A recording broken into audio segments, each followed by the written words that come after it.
Ethics centre channel ప్రేక్షకులకి స్వాగతం. మనం ఎథిక్స్ సెంటర్ ఛానల్లో గోరగారు రాసినటువంటి మూఢనమ్మకాలు నాస్తిక దృష్టి ఈ పుస్తకంలోంచి గోరగారు సంఘం పేపర్ నడిపేవారు. దాంట్లో అనేక విషయాల్ని చర్చించేవాళ్ళు. పాఠకులు కూడా అనేక ప్రశ్నలు అడుగుతుండేవాళ్ళు. అడిగిన ప్రశ్నలు అలాగ అడిగిన దాంట్లో ప్రశ్నలకి సమాధానం ఇచ్చిన దాంట్లో మూఢనమ్మకాలు నాస్తిక పేరుతో పుస్తకం వచ్చింది. ఇవన్నీ 50 సంవత్సరాల క్రితం గోరగారు, 50 సంవత్సరాలు అంటే ఇంకెక్కువ, 50-60 సంవత్సరాల క్రితం గోరగారు రాసిన విషయాన్ని ఇప్పుడు మనం ఆ పుస్తకాన్ని తెలుసుకుంటున్నాం. ఈ రోజున ఒకళ్ళు అడిగిన విషయంలో ఒక సంఘటన గురించి దాని గురించి గోరగారు నాస్తిక దృష్టితో మూఢనమ్మకాలని ఎలా పరిశీలించాలి, చూడాలి. మూఢనమ్మకాలని ఎలా మనం చూడాలి, నాస్తిక దృక్పథంతో మూఢనమ్మకం ఎలా చూడాలి. దాంట్లో సత్య నిర్ధారణలో రహస్యం కూడదు, సత్య నిర్ధారణలో రహస్యం కూడదు అని రాశారు. దీంట్లో తిరువాన్కూరులో శబరిమలై ఒక ముఖ్య యాత్ర. అసలు మనకు తెలుసు, అయ్యప్ప వాళ్ళందరూ వెళ్ళేది శబరిమలే కదా, శబరిమలై వెళ్తుంటారు మనకు తెలుసు. ఆ శబరిమల గురించి ఒక 60 ఏళ్ల క్రితం జరిగిన సంఘటన గురించి గోరగారు అప్పుడు రాసిన విషయాన్ని ఇప్పుడు చెబుతున్నాను నేను. ఇవాళ విషయం కాదు, ఇది 60-70 సంవత్సరాల విషయం. ఇది 60-70 సంవత్సరాల విషయం. అప్పుడు సంఘం పేపర్లో రాసిన విషయం. శబరిమలలో అది ఒక ముఖ్యమైన యాత్రాస్థలం.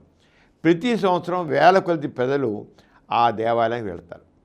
అది కొండల్లో ఉండటం చేత పర్వదినాల్లో తప్ప ఆ దేవాలయం వద్ద జనసంచారం తప్ప. ఈ శబరిమల అయ్యప్ప దేవాలయానికి వెళ్ళేవాళ్ళు కేవలం ఆ పండుగ దినాల్లో వెళ్తారు. తక్కిన రోజులు చాలా తక్కువగా ఉంటుంది. నాస్తిక కేంద్రం ప్రారంభించి 85 సంవత్సరాలు అయిన సందర్భంలో 12వ ప్రపంచ నాస్తిక మహాసభలు 2025 జనవరి 4-5 తేదీలలో విజయవాడ నాస్తిక కేంద్రంలో positive atheism, critical thinking and secular reform అంశం మీద నిర్వహించబడును. Registration fee 800 rupees. వసతి అవకాశాన్ని బట్టి ప్రతినిధులు ఏర్పాటు చేసుకొనగలరు. మహాసభలలో పాల్గొనదలుచువారు ఆన్లైన్లో రిజిస్ట్రేషన్ చేసుకోగలరు. స్పాట్ రిజిస్ట్రేషన్ అవకాశం కూడా కలదు. ఆన్లైన్లో రిజిస్టర్ చేసుకున్నవారు మహాసభల రిసెప్షన్ కౌంటర్ వద్ద తమ రిజిస్ట్రేషన్ను ధృవీకరించుకొనగలరు. ముఖ్య గమనిక: ప్రతినిధులు తమ ప్రయాణ వివరాలను రిజిస్ట్రేషన్ సమయంలో తప్పనిసరిగా తెలియజేయగలరు. మరిన్ని వివరాల కోసం ఈ క్రింది నంబర్లను సంప్రదించగలరు. జి నియంత 9490754655, శ్రీమతి రష్మి 9849081733, హరిసుబ్రహ్మణ్యం 9390577119, డాక్టర్ మారు 9848012127. ఇక్కడ అప్పుడు రాసే రోజుల్లో అప్పుడు విషయం రాస్తున్నారు ఆయన. 15 రోజుల కిందట ఎవరో రహస్యంగా శబరిమలై దేవాలయ విగ్రహాన్ని కొట్టి ముక్కలు చేశారు. ఈరోజు ఏ అయ్యప్ప అయితే ఉన్నాడో ఆ విగ్రహం ఒక 60-70 సంవత్సరాల క్రితం విరగొట్టారండి, ముక్కలు చేశారు. మళ్ళీ కొత్త విగ్రహం పెట్టారు మాట అక్కడ. ఆ ముక్కలు చేశారు. దేవాలయాన్ని తగలబెట్టారు కూడా. ఇప్పుడు 60-70 సంవత్సరాల క్రితం దేవాలయాన్ని తగలబెట్టారు. ఈ విషయం తెలియగానే తిరువాన్కూరులో అలజడి కలిగింది. శబరిమలైకి మంత్రులు వెళ్ళారు. దేవాలయాన్ని బాగు చేయించి పునఃప్రతిష్ఠ చేయడానికి ప్రయత్నాలు చురుగ్గా జరుగుతున్నాయి. అప్పుడు ప్రయత్నాలు జరుగుతాయి. అప్పుడు ఇంకా అవ్వలేదు. అప్పుడు ఎంత విరగొట్టేశారు. తిరిగి మంత్రులందరూ వెళ్ళి ప్రభుత్వం అక్కడ దేవాలయాన్ని మరి తిరిగి పునఃనిర్మించడానికి ప్రయత్నం చేస్తున్నారు. ఇంకో విషయం కూడా రాస్తున్నారు. ఇలాగే అనకాపల్లిలో, విశాఖపట్నం జిల్లాలో నూకాలమ్మ దేవాలయం ఉంది. ప్రతి సంవత్సరం కొత్త అమావాస్య నాడు పెద్ద జాతర చేస్తారు. దూరాల నుంచి వేల కొద్ది జనం అనకాపల్లి నూకాలమ్మ జాతరకు రావడం చాలా కాలం బట్టి అలవాటై ఉంది. ఈ జాతరలకు వస్తుంటారండి. రకరకాల జాతరలు ఉంటాయి, ఆ జాతరకు వస్తుంటారు. చాలా ఈ నూకాలమ్మ జాతర కూడా, దేవాలయం కూడా జాతరలకు చాలామంది ఎక్కడి నుంచి వస్తుంటారు. కలరా వచ్చినా, మసూచి వచ్చినా ఈ నూకాలమ్మకు జంతు బలులు చేస్తారు. పూర్వకాలం అంటే అమ్మవారికి కోపం రాబట్టి ఈ ఆ రోజు ఆ మసూచి చాలా ఎక్కువ ఉండేది. ఎంతమందికో వచ్చేసి మసూచి ముఖం అంతా ఒంట్లంతా మచ్చలు మచ్చలు పర్మనెంట్గా ఉండిపోయి దానికి కాండి అమ్మవారి కోపం వచ్చింది. అమ్మవారిని పెద్ద అమ్మవారు అనేవాడు, పెద్ద అమ్మవారు. అందుకని ఎంతమందికో వచ్చేసి పెద్ద అమ్మవారి కోపం వచ్చిందంటే ఇంకేముందా మనిషి విలవెల్లాడిపోవాల్సిందే అనమాట. ఆ రోజుల్లో అలాంటి మూఢనమ్మకం పిచ్చిగా ఉండేది. ఆ నూకాలమ్మ గారు వెళ్ళి వస్తే నూకాలమ్మ జంతు బలిచ్చి, అమ్మ తల్లి నీకు మేకను బలిస్తున్నాం, గొర్రెను బలిస్తున్నాం, కోడిని బలిస్తున్నాం, శాంతించు అని బలులు చేసేవాళ్ళు. నూకాలమ్మ గుడి అనకాపల్లిలో ఊరికి చివర ఒక తోటలో ఉంది. దేవత అంటే నమ్మకం ఉన్న వారికి నూకాలమ్మ అంటే రక్తం కక్కునేటంత భయం. నూకాలమ్మ గుడి దగ్గరికి వెళ్ళాలంటే దాన్ని ఏమైనా చేయాలంటే రక్తం చచ్చిపోతారని భయం ఉందన్నమాట. చీకటి పడితే ఆ చుట్టుపక్కల తోటలకు ఎవ్వరూ పోయేవారు కాదు. ఆ నూకాలమ్మ గుడి ప్రాంతం చీకటి పడితే ఎవరు, ఎందుకంటే ఆ నూకాలమ్మకి ఎవరైనా చీకటి వైపు వస్తే వాడు చచ్చిపోతాడు. తినేసిన నూకాలమ్మ చంపేస్తున్న వాళ్ళని పనికి రాకుండా రక్తం కక్కు చచ్చిపోతాడు అన్న ప్రచారం ఉందన్నమాట. మూఢనమ్మకాలు ఇప్పుడు అలా భయం పెట్టి ఉంటాయండి.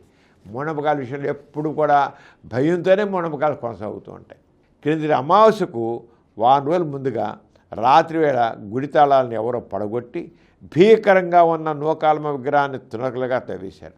ఇది ఎప్పుడు విషయం అంటే 70 ఏళ్ళ క్రితం విషయం చూస్తున్నాను మీకు. 70 ఏళ్ళ క్రితం నూకాలమ్మ దేవాలయం విషయంలో ఒకటి తాళాలు పగలగొట్టి దాని నూకాలమ్మ విగ్రహాన్ని ముక్కలు చేసి పడేశారు. మర్నాడు ఉదయం అనకాపల్లిలోనూ వార్త వ్యాపించిన ప్రాంతంలోనూ అలజడి కలిగింది. నూకాలమ్మ అనకాపల్లిని వదిలిపెట్టి పక్కనున్న కసింకోటకు వచ్చేసిందని కసింకోటలో కొందరు వదంతులు చేశారు. ఎవరు పడగొడితే ఆమె పడగొట్టుకుని విడగొట్టుకుని వచ్చేసి కసింకోట వచ్చేసిందని చెప్పి ఒక ఉదయం బట్టి ఇంక అనకాపల్లిలో జాతరలు ఏం లేవు, అక్కడ ఏం వ్యాపారాలు ఇంక చేయవసరం లేదు, అంత కసింకోటి తరలిరండి. ఎందుకంటే ఎక్కడైనా గుడి పెట్టితే ఏదైనా గుడి ఉంటే పక్కన దుకాణాలు వచ్చేస్తాయి, పెద్ద వ్యాపారం. మూఢనమ్మకం మీద ఎంతో వ్యాపారం సాగుతుంటుంది కదా, అది వాళ్ళు కసింకోటికి ఇచ్చేయండి అన్నారు. కానీ నూకాలమ్మ ఉత్సవాలను అనకాపల్లి వారు వదులుకోదలుచుకోలేదు. వీళ్ళం కసింకోట వాళ్ళేమో మెరడదొక్కున్నారు లాభం. ఈ మూఢనమ్మకం మీద వ్యాపారం చేస్తాయి. మూఢనమ్మకాలు అంతా వ్యాపారం అండి. మూఢనమ్మకాలు అనకాపల్లి వాళ్ళేమో వదులుకోదలుచుకోవాలి. ఇంతకాలం ఉండే వ్యాపారం మొత్తం దేవత వెళ్ళిపోయిందని చెప్పేసి ఊరుకుంటే ఎలాగుతుంది, అది అనకాపల్లి ఊరుకోదలుచుకోలేదు. వారం రోజుల్లోనే రాత్రి 3 పనిచేసి కొత్త విగ్రహం నెలకొల్పారు. కొత్త అమావాస్య జాతరను ప్రయత్నించేశారు. మళ్ళీ జాతర చేసి పరిచారు. అంటే మూఢనమ్మకాలను ఏ రకంగా పెంచి పోషిస్తారు, ఏ రకంగా దాన్ని వ్యాపారం చేసుకుంటారనే దానికి ఈ ఆస్తికత్వం అంటే కారణం. ఈ రెండు ఇటీవల జరిగి పైకి పొక్కిన విషయాలు. ఇటువంటి ఇంకా ఎన్నెన్నో జరుగుతుండొచ్చు. వీటి వల్ల మనకు విషయమేది ఏమిటి? గోరగారు ఏమన్నారు? ఈ రెండు ఇటీవల జరిగి పైకి పొక్కిన విషయాలు మాత్రమే. ఇటువంటివి ఇంకా ఎన్నెన్నో జరుగుతూ ఉండొచ్చు. వీటి వల్ల మనకు విషయమేది ఏంటంటే శబరిమలలోనూ అనకాపల్లిలోనూ గుడి ఆస్తిని అపహరించడం లేదు. ఎవరు ఆస్తి మాత్రం పగలగొట్టే విగ్రహం పగలగొట్టే కానీ అందులో ఆస్తిని ఎవరు ఎత్తుకోవాలి. అందుచేత విగ్రహాలు విరగొట్టిన వారి దృష్టి 2 రకాలు ఉండొచ్చు. విగ్రహాలను విరగొట్టిన వాళ్ళ దృష్టి 2 రకాలు ఉండొచ్చు. ఇక గోరగా నాస్తిక పద్ధతితో మాట్లాడుతున్నారు. అలా విగ్రహం పగలగొట్టేశారు కదా, వాళ్ళే ఎత్తుకుపోవాలా. దానికి కారణాలు ఏమిటాయి? 2 కారణాలు. ఆ వ్యక్తుల కారణం ఈ దేవతల మహిమల గురించి ఎంతో ప్రచారం ఉంది. వాటిని మొక్కుకుంటే కానుకలు అర్పిస్తే డబ్బులు కుదురుతాయని, వ్యాపారాలు లభిస్తాయని, సంతానం కలుగుతుందని, ఉద్యోగాలు వస్తాయని, కలరా పోతుందని, ఇటువంటి కోరిక ఎన్నెన్నో నెరవేరుతాయని ప్రజల విశ్వాసం ప్రజల్లో ఉంది. ఆ దేవతలను నిందించిన వారికి శాపం తగిలి కళ్ళు పోతాయనో, రక్తం కక్కుని చచ్చిపోతారనో నమ్మకం కూడా ఉంది కదా. కానీ ఏ మాత్రం యథార్థం గురించి ఆలోచించినా ఈ నమ్మకాలు మూఢ విశ్వాసాలను గ్రహించవచ్చు, ఈ మూఢ విశ్వాసాలని గుర్తించవచ్చు. అయినప్పటికీ వాటిని నిర్ధారణ చేసి తెలుసుకోవాలని సత్యదీక్షాపరులు కొందరు. అటువంటి వారు ఆ విగ్రహం పెరగొట్టి ఆ శాపం ఎంతవరకు తగులుతుందో చూడడానికి ఆ పనులు చేసి ఉండవచ్చు. ఈ రంగా గోరగారు నాసి దృష్టితో ఈ జరిగిన 2 సంఘటనల్ని ఆయన చూశారు. ఒకటేంటంటే మూఢనమ్మకాలు ఏంటి, అదేమైనా చేస్తే రక్తం కక్కుని చచ్చిపోతున్నారు, తల పగిలిపోతుంది, ఏదో అయిపోతుంది, ప్రమాదం జరిగిపోతుంది, దారుణం జరిగిపోతుంది ఇలా చేసిన వాళ్ళకి అనే భావం ఉంది కదా. అది ఎంతవరకు నిజమో పోయాం కానీ నిర్ధారణ చేసుకున్నామని ఒకటి చేసి ఉండొచ్చు. పోయి చేస్తాను. అది ఒక కారణం. రెండోది ఏంటంటే ఒక కారణం చెప్పారు. లేదా ఇంకొక రీతిగా కూడా చూడవచ్చు. దేవుళ్ళు దేవత పేరుతో ప్రజల్లో మూఢవిశ్వాసాలు వ్యాపించడం, అమాయక ప్రజలను భయపెట్టి మోసగించి పూజారులు దోచులు తినడం రోజు రోజుకి అధికంగా కనబడుతున్న సంగతే కనుక ఇది అన్యాయంగా కనబడుతున్నా దీన్ని ఎదిరించే ధైర్యంగా ప్రజలకు బయటపడలే కనుక అది విగ్రహాలు కొట్టిపారేసే ప్రజల్లో మూఢవిశ్వాసాలు తిరిగిపోతాయని కొందరు సాహసించుండొచ్చు. అంతా ఒట్టిదే. అసలు ఈ వీళ్ళు వదిలిపెట్టబట్టి మూఢనమ్మకాలు ఎక్కువైపోతాయని చెప్పి విగ్రహం పగలు పెరద్దాం. ఈ విగ్రహాలు పడగొట్టి పారేసినట్లయితే ఈ మూఢనమ్మకాలు పోతాయి, పూజలు పోతాయి, జాతరలు పోతాయి, హాయిగా ఉంటుంది. జనాల్లో ఈ మూఢత్వాన్ని పోగొట్టాలి మనం అనుకున్నాడు కూడా అవ్వచ్చు. ఒకటేమో సత్యనిర్ధారణ, రెండోది ఏంటి, అసలు ఈ మూఢనమ్మకాలను మనం సహించకూడదు, ఈ మూఢత్వాన్ని సహించకూడదు, ఇదంతా కొంత దోపిడీ చేసే విధానం అనుకుని వాళ్ళు చేద్దాం. రెండు రకాలుగా ఉందన్నమాట. ఆ రంగంలో వచ్చాను. దీనికి గోరా గారు చెబుతున్నారు. ఈ రెండు విధానాల్లో మొదటి దానిలో సత్యశోధన, రెండో దానిలో సంఘదృష్టి ఇమిడి ఉన్నాయి. ఈ పనులకు పూనుకున్న ఇరువురు కూడా సాహసించి వ్యక్తిగతంగా కృషి చేశారు. కానీ ఫలితంతో పోల్చి చూస్తే వారి ఎవరు కోరికలు కూడా ఏమాత్రం నెరవేరలేదు. ఇందుకు కారణం వారు అవలంబించిన విధానంలో రహస్యం ఉండటమే. అక్కడ శబరిమలలో పడగొట్టేశారు. సరే మూఢనమ్మకాలు అనేది నాన్సెన్స్, మూఢనమ్మకాలు పోగొట్టాలంటే విగ్రహం పడగొట్టితే పోతుంది అనుకుని చేస్తే పరిచయం వచ్చిందా? అలాగే నూకాలమ్మ గుడిని విగ్రహాన్ని పడగొట్టేశారు. పడగొడితే పరిచయం జరిగిందా? మళ్ళీ విగ్రహం పెట్టారు, మళ్ళీ మాలకు వచ్చేసింది. అంచేత మూఢనమ్మకాలు పోలేదు, ఏ నమ్మకాలు పోలేదు, అన్నీ అలాగే ఉన్నాయి. అంచే దానికి కారణం ఏంటన్నారు? రహస్య విధానం. రహస్య విధానం ద్వారా మూఢనమ్మకాలని పోగొట్టలేము.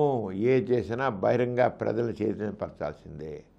ప్రజలను చైతన్యపరచకుండా ఈ విగ్రహాలు పడగొట్టేసావు, దేవాలయాలు తగలెట్టేసావు చేసి ఏమీ కుదరదు. అంచేత ప్రజల్లో ఈ విషయం చైతన్యం తీసుకురావాలి అని గోరగారిపారు. ఎందుకంటే విగ్రహాన్ని బదులు కొట్టిన వారు రక్తం కక్కుని చనిపోయారని, దేవతల ఆగ్రహంతో వారిని మింగేసినని ప్రజల్లో ఈనాడు వదంతులు ఉన్నాయి. ఉన్నా దేవత నమ్ముతుంది, కనపోయి మింగేసి ఉంటాయి. ఎవరో ఉంటారు, మింగేసి ఉంటుంది వాటికి. దేవత మింగేసి ఉంటుంది, అయిపోయి ఉంటారు. ఎవరు చేశారు, చచ్చిన వాళ్ళు ఎవరు చేశారో వాళ్ళు చచ్చి ఉంటారు వాటికి అని. ఈ రకంగా అంటే వాళ్ళని సాహసించినా సరే రహస్యం వల్ల వాళ్ళు చేసిన దానికి ఫలితం లేదు. సోమరాజు విగ్రహాన్ని గజనీ మహమ్మద్ బహిరంగ పగలగొట్టినప్పుడు ఏ దేవత ఆయన మెగ్గలేదని విషయం సామాన్య ప్రజానికి విమర్శల దృష్టికి చాలా దూరం. ఇట్లా సాహసులు కార్యక్రమంలో రహస్యం ఉండటం వలన వారి సత్య పరిశోధన ఫలితం ప్రజానీకానికి అందజేశారు కదా. ప్రజల మూఢనమ్మకాలని వదంతులతో మరింత దృఢపరచడానికి అవకాశం ఇచ్చింది. వదంతులు చచ్చిపోయారు ఇద్దరు, అప్పుడే రకంగా చూసాం, వదంతులు పుట్టిస్తారు. ఆ నూకాల మధ్య విగ్రహం పలుగుడిన వాళ్ళు ఇద్దరు రక్తంగా చచ్చిపోయారు. అక్కడ శబరిమలలో చేసిన వాళ్ళు నలుగురు తలపిల్లి చచ్చిపోయారు అని వదంతులు సృష్టిస్తారు. ఏంటైంది ఫలితం? రహస్యంగా చేయడంలో ఏమీ లేదు. గజనీ మహమ్మద్ 10 సార్లు 20 సార్లు సోమనాథ దేవాలయం పడగొట్టిపోయి బహిరంగానే చేశాడు. ఏమైంది? హింస వల్ల, రహస్యం వల్ల కానీ హింస వల్ల కానీ ఏమీ ఫలితం లేదు. కావాల్సినవి ప్రజల్లో చైతన్యం చేసుకోవడం. దీనికని చేసి ఏం చెప్పారు? పగిలిపోయిన విగ్రహాలను తిరిగి తయారు చేయడానికి కావాల్సిన ధన సహాయం, మనిషి సహాయం దొరకడం, జాతరలు మామూలుగా జరగడం చేత ఆ విగ్రహాలను వెరగొట్టినప్పటికీ ప్రజల్లో పాత నమ్మకాలు చెదిరిపోలేదని తెలుస్తోంది. అంచేత ఆ సాహసులు ఆశించినట్లుగా ప్రజల్లో మార్పు రాలేదు.